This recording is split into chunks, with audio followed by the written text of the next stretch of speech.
Well, hello and welcome to The Resource, the podcast propelling employer brands to recruit smarter and retain better. I'm your host, Priscilla Peters. And I'm your other host, Scott Dismuke. And Priscilla, we got to spend a little time together recently, actually I face to face, know. not, via computer screen. Face to face, I will tell you, Scott and his beautiful wife invited me to dinner, and you even bought my dinner, Scott. That was so nice. So I owe you one. But listen, I have not stopped thinking about that spot where we ate in Franklin, Tennessee since we ate there. Now I can't remember the name of it. I know it starts with a C. Best Italian food I've ever had by far. Colacinos in Colacinos. downtown Franklin. You got to have a reservation. It's kind of a small little quaint Italian restaurant. It is all the pasta's handmade. It's fantastic. It's great food. So Oh man, maybe we should it get them to be was. a sponsor of the podcast because Maybe we should. we're giving them a massive plug here. But if you're in downtown Franklin, get reservations for Colacinos, some of the best Italian food I think in Nashville. It was the best Italian meal I've had. And previous to that, I had an excellent Italian meal in Boston in Little Italy. But what I had the other night was that. I keep talking about it. My husband's like, enough. Okay, I'll take you back to Franklin. It'll be fun. I'm just like, it was excellent. And the company was nice too. Well, So yeah, it was of good. course. What's one thing we're known for here in Nashville, Tennessee is our robust Italian food. Right. Right. Exactly. Well, listen, we've had like quite the cycle here of different topics that we've covered on the podcast. We had Chris Spear. We got great feedback. Boy, he is very passionate. I enjoyed that conversation that we had with him. That was great. If you didn't get a chance to listen to that, go and listen to that. The leader of ATA and some thoughts that he had on just everything that's going on. I thought that was really good.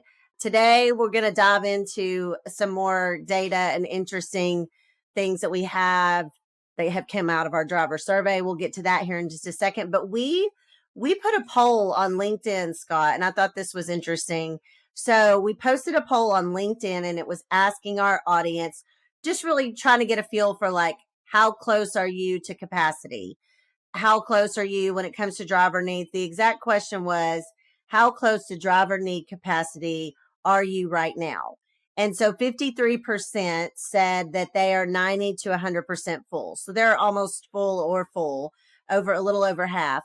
35% are 75 to 89% full. And then 12% said that they were 50 to 74% full. My gut tells me that might change as we're kind of getting into, I know you guys are starting to have lots of conversations of folks and their turnover starting to creep up. So what are your thoughts on that LinkedIn information? Well, I mean, and I think we've talked about this on our last couple of episodes. I think the word still in the industry is uncertainty. We had the tariff announcement the 1st of April, then particularly as it relates to China, which we know is big when it comes to transportation and logistics. Now we've got the 90-day pause on that. There's still some uncertainty about what happens after the 90 days. I don't think that those tariffs will go back up in 90 days. I don't have any crystal ball.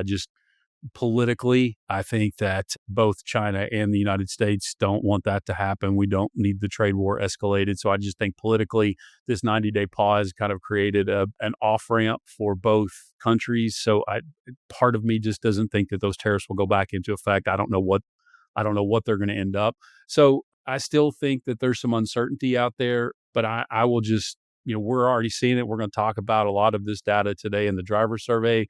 It doesn't surprise me that, more than half of these folks are saying they're almost to capacity or at capacity. But I think the data tells us, we're hearing it, we're seeing it, that we're going to have some, if it hasn't already started, we're going to have some pretty significant driver churn as the economy improves. And I know we've been saying that for 6 months now, but I think we're starting to see it. We're starting to hear it. And I think the numbers that we're going to go over here in a little bit tell us that same story. What are your thoughts? Yeah, no, I agree, and we're even starting to see folks start to really pick up some of their recruitment marketing efforts, whether they currently today have additional needs or they know they're kind of coming down the pike. And some folks, like you said, are starting to see turnover creep up a little bit. One of the things that we're hearing a lot of, which is interesting because we shared this in our last episode when we recorded our data rundown webinar, but I've heard it from I think 3 different carriers in the past 2 weeks is they've got guys leaving the building because they're taking local jobs or jobs that they don't necessarily typically compete with, but because the pay is so competitive, not necessarily are they getting paid more, they might be getting paid a little less, but they're home every night. And that has been something, and we saw a lot of that, on the backside of COVID. A lot of those local jobs were local driving jobs were taking some of the drivers that traditional, regional, or over the road carriers had. And so we're starting to see that again. So that's going to get a little dicey, I think, too, when it comes to recruiting and retention. So just a lot of stuff going on, just a lot. Yeah, well, I think let's kind of dive into this as Priscilla mentioned. For this episode, we have a lot of must know data and resources that we're going to unpack from our spring driver survey. Most of you know that if you've listened to this in the past, we do 2 surveys a year. We do one in the spring and one in the fall. And it's always kind of interesting to go through that and kind of see firsthand what some of the opinions are from our professional drivers. But before we do that, let's hit our final mile first 5, sponsored by driver.jobs, your destination for hiring the drivers you need for your final mile operations. Driver.jobs, matching the right drivers with the right opportunities for every last mile.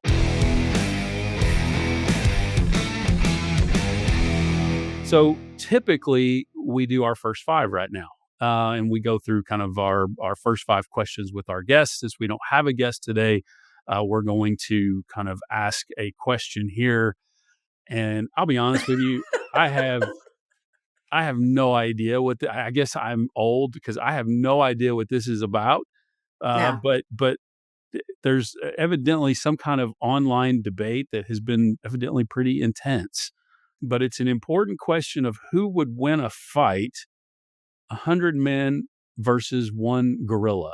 And like this, I read this and I was like, I don't know where this online debate is happening. It's clearly not where I hang out online. So I don't even know what to say about this. So Well, yeah. go. So I saw it on our podcast outline. So I reached out to Sydney, our podcast producer, and said, "Hey, what is this? What is going on?" Well, apparently we are out of the loop, Scott, because the internet has been brewing over this debate. I'm not really sure why it's a debate. I would think 100 men would take down 1 gorilla.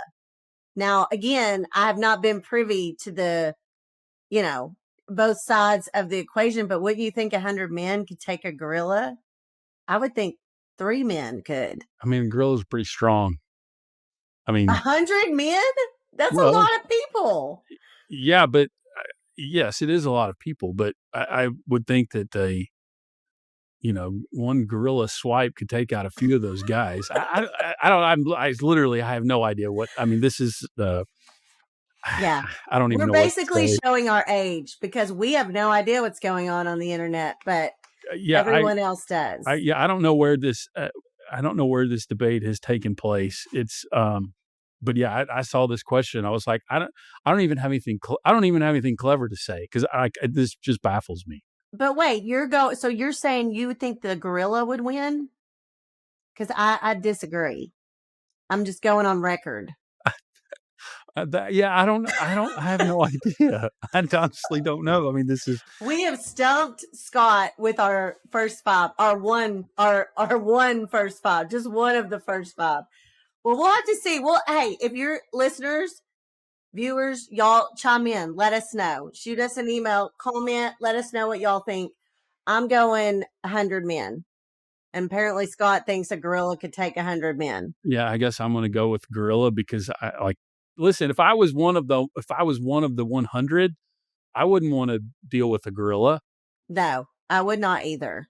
I wouldn't either. However, I don't know. I just think that could easily. I would want listen, if I was one of the 100, I would wanna be somebody that was at the back of that pack.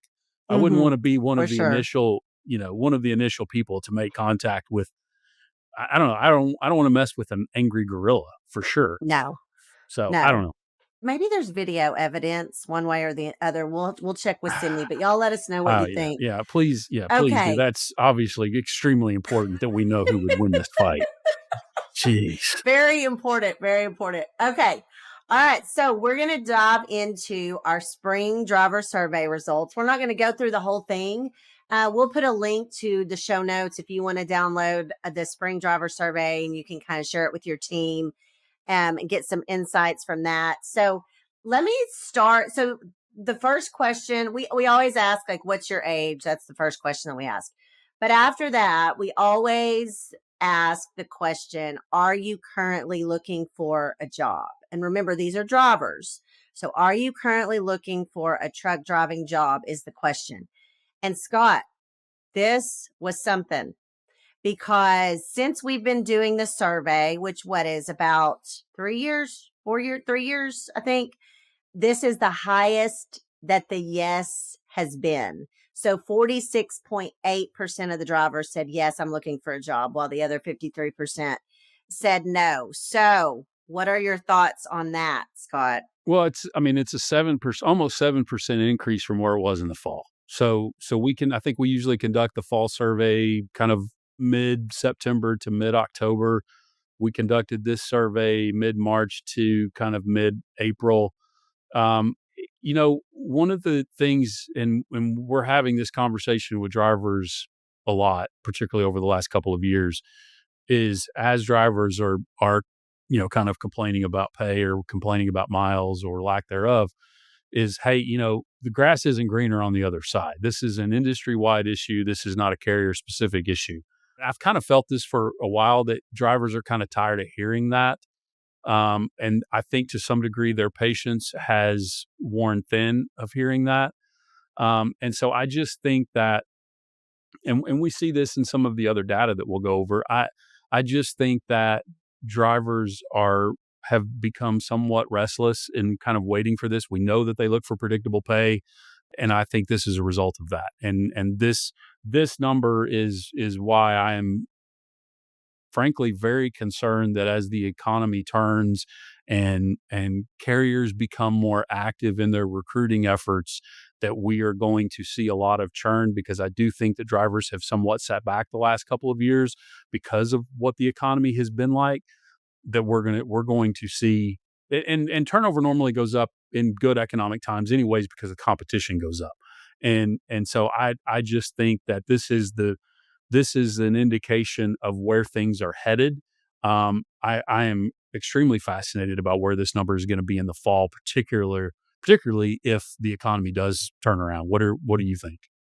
Yeah, no, I agree. And I think what's even more interesting is we asked the follow-up questions. If you answered yes, why are you looking? If you answered no, why are you not looking? And the other interesting thing that showed up is for those that said, yes, I'm looking for a job, when we ask why, the top reason was improved home time.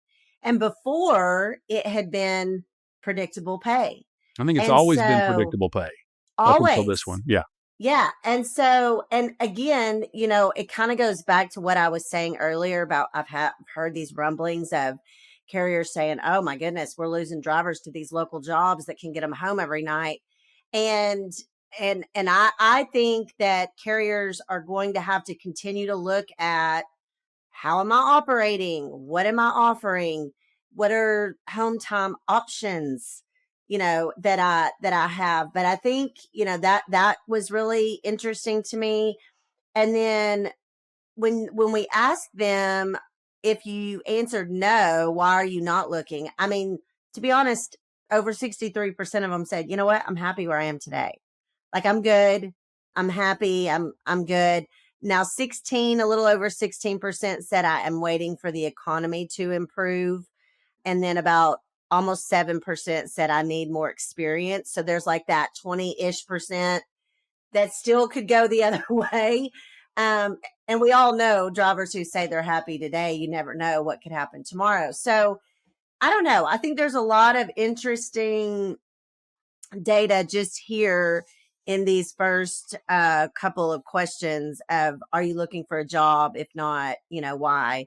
But home time needs to be something. If you're leading recruiting and retention at your carrier, you need to really, I know that everybody's kind of always been focused on pay lately, but I think everybody's going to have to really look at their home time and what they're offering. Well, and I think a result of that, and we're kind of seeing this, is, if there's not consistent freight out there, the least I can do is be at home and not just, sitting waiting for a load, or, not having the ability to log consistent miles. So kind of those top issues, and Priscilla alluded to this on why drivers are looking. She said the improved home time. The second issue was predictable pay. The third issue was consistent miles. And then the fourth, which was a tie between better benefits and better/newer equipment. So, that's the newer equipment, better newer equipment. That's one that has kind of spiked a little bit. I think that makes a lot of sense, because I know that a lot of companies right now, as they're cutting costs, they're not upgrading their equipment. We see that in our data. We see equipment issues that are on the rise. So better new equipment, again, goes back to, and we say this all the time, equipment issues almost always cascade into a home time issue or a compensation issue. So the fact that this is on here does not surprise me at all. Yeah, for But sure. let's play on this compensation issue and why I think that's adding to this number. Obviously, home time is important, but the compensation. So one of the questions that we asked is, how many pay raises have you received in the last 2 years? 26% of the drivers, almost 27% of the drivers said one. 16% of the drivers said two, 4% of the drivers said three, and 1.9% of the drivers said four. But 50% of them, almost 51% of them, said none.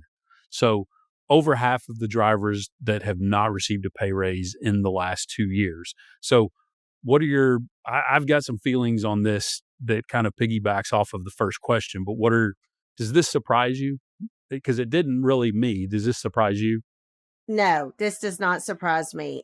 I think that one of the things that carriers are really going to need to be doing in the next, I would say, 3 to 4 months is doing a real good audit on what you're competing against when it comes to pay, because that's one of the biggest things that we're seeing. So, especially in some of these areas, that these like harder, what we would call like tough areas, really hard to hire areas, a lot of times we'll see, they're getting leads, they're starting to work the leads, and for whatever reason, they're not converting into hires.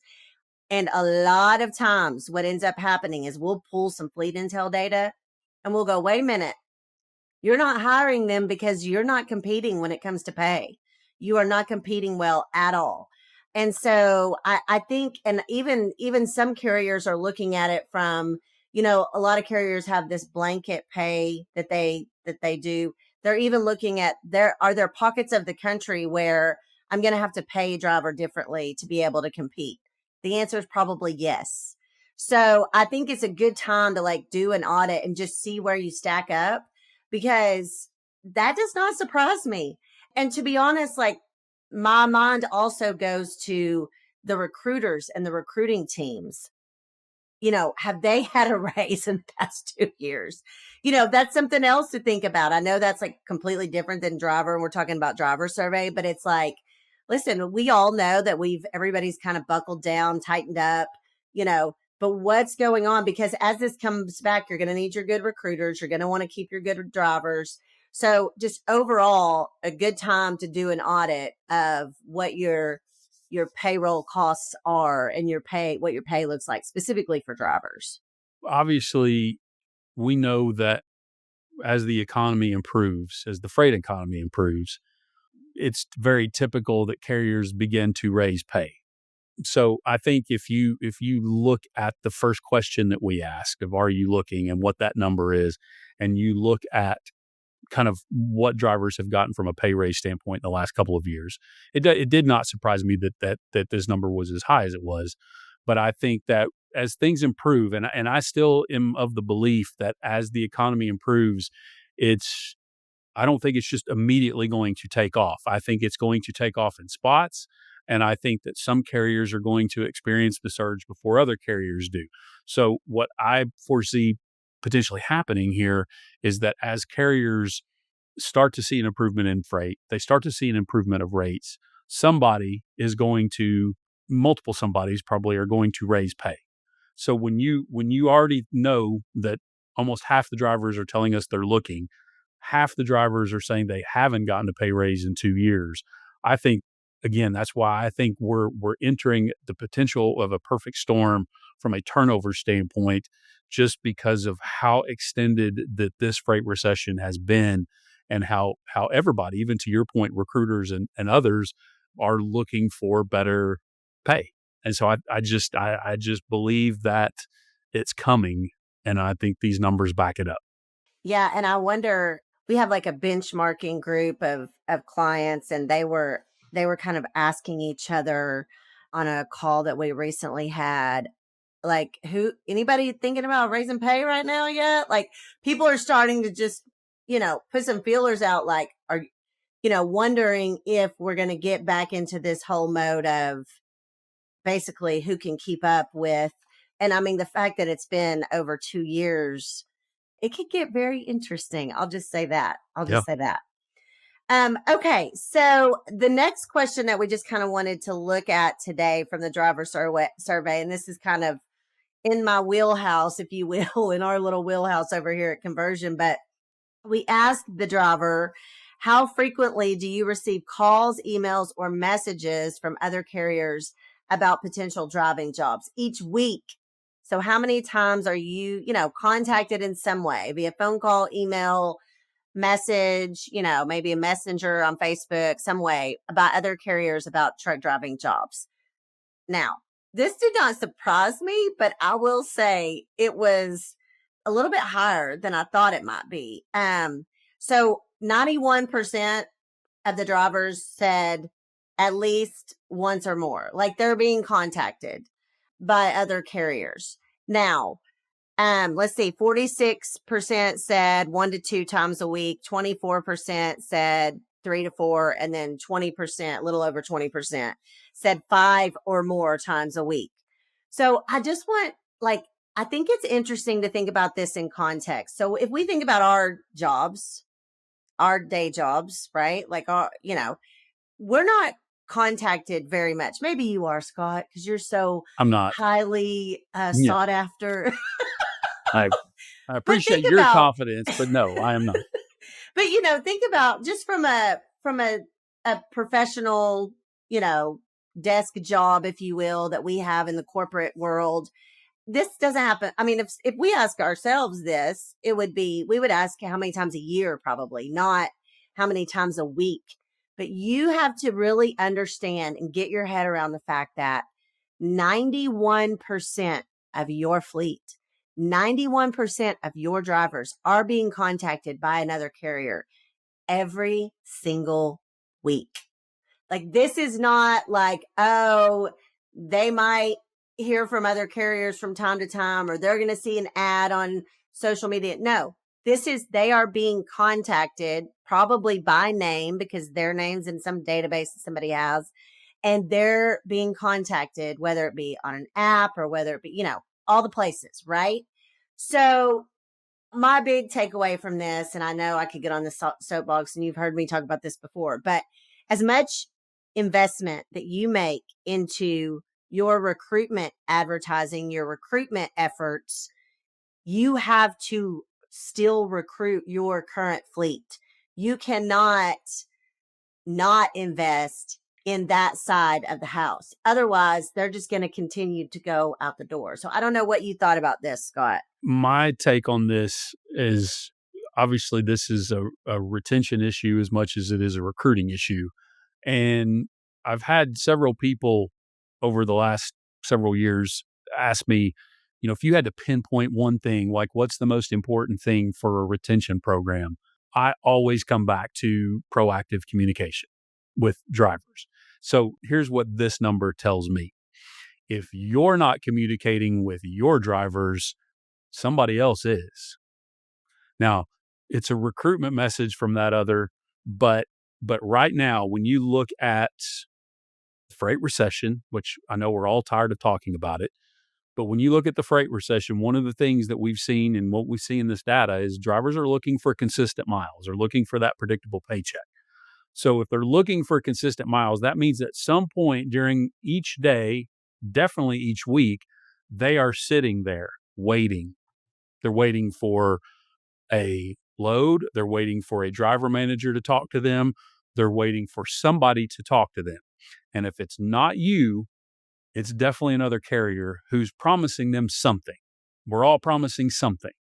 And so the retention side of this to me is if you are not proactively talking to your drivers, and I'm not talking about proactively like you have to tell them, hey, we've got this load for you. I'm just talking about proactive reaching out to them and just saying, how are you doing today? Because you'll get a lot of information from a driver from that one simple question. That's the kind of proactive I'm talking about. Is it doesn't have to be the driver manager. It's great if it's the driver manager because that's who ultimately that relationship, and one of the most important that driver has is with their driver manager. But somebody from your organization or somebody that you want contacting your drivers on behalf of your organization has to be proactively reaching out to those drivers. Somebody else is. If you're not doing it, you're missing the boat, and somebody's going to take them away from you. That's my take. Yeah, for sure. No, I agree. And I mean, I think an important thing to think about is, are you giving them a reason to learn more, to click, to respond? Like think about, or are you giving them reasons to not? So it's interesting. I mean, I feel like that we ask that like from time to time, we ask that question. I feel like it's kind of getting higher there. So, No, I think you're right. I think you're right. So next question here is kind of along the same lines, and I don't think the results here will surprise anybody. But we ask, what's one change the carrier you are currently working for could make that would increase your job happiness? And there was a lot of different answers on this. If you look on here, it's quite long. For those of you that are listening and not watching, we rank them, or we don't rank them, but we put them with, numbers next or letters next to it from the alphabet. It goes from A to U. And so if that gives you an idea of how many responses here. But the top one at 40% obviously was increased pay rate. Doesn't surprise me, particularly when you look at 50% of the drivers hadn't gotten a pay raise in 2 years. That doesn't surprise me. But let me just kind of give you the top five here, Priscilla, and you can kind of take it and run with it. So increased pay rate was 40.6%. Better communication was 9.2%. Improved home time was 8.9%. More consistent miles is 8.5%, and better truck/equipment is 7.2%. So if you go back to why are you looking, there's a lot of commonality between why are you looking and what's one thing that your current carrier could do that would improve your job happiness. I think a lot of those line up. What say you? yeah, no, I mean, what kind of stood out to me on this one is that number two was better communication. Like even the drivers are acknowledging that before even home time on this one, which to me was like, whoa, okay. And which kind of goes back to your overall advice of proactive communication. But I mean, at the end of the day, I think we've been doing a lot of looking at like personas of drivers and why they respond to certain things the way they do. But one of the things that's really coming out from some of that research that we've done is that drivers really value you just being authentic and honest. Like if you're not the highest paying job, just say, listen, we don't pay the best, but let me tell you what we do better. Or let me tell you, where we do stand out. Like, here's how we communicate. Here's what our home time that we offer. Here's some things to think about from a equipment standpoint. I mean, I think just like making sure what you're selling is matching what you're actually delivering is so important. It's not, I mean, increasing your pay doesn't cure all. If that was the fact, everybody would throw money at it and so I think it is, these numbers can be a little deceiving from that way. It's like, oh, well, we just need to increase pay. No, no, no, you got to get better at how you communicate it. You got to get better at does respect really mean for the driver? I mean, I think there's a lot of different things to take away from this one, but yeah. Yeah, I think you're spot on. Relationships and communication kind of go hand in hand, and there's a great book out about the importance of employee feedback. I'll find the name and author of the book. We'll put it in the show notes because it's a really great book.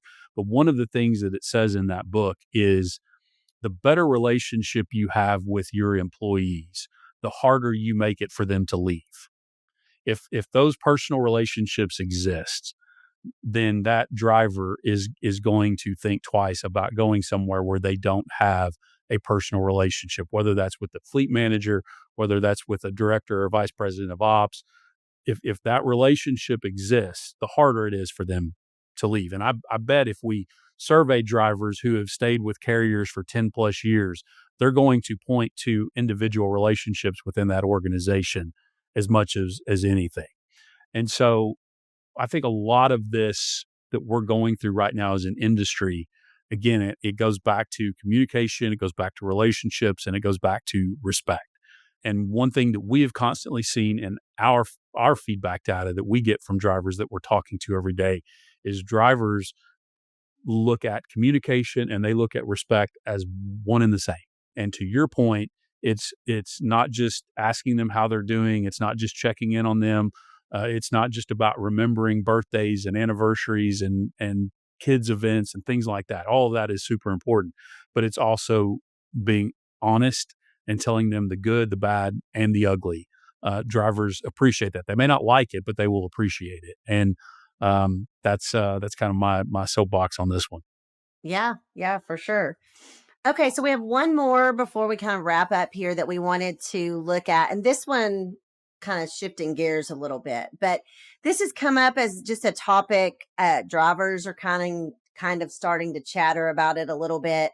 But we asked them, do you have any concerns about how your personal data is handled in the driver recruitment process? So obviously there's a lot of data that's, transferred that they have to give a carrier, obviously, to be able to be recruited. But we just asked them, like, do you have concerns about that? What is your discomfort? I mean, the fact that they said like 90 something percent of them said they're being contacted every week tells me that their data is in a lot of different places, right?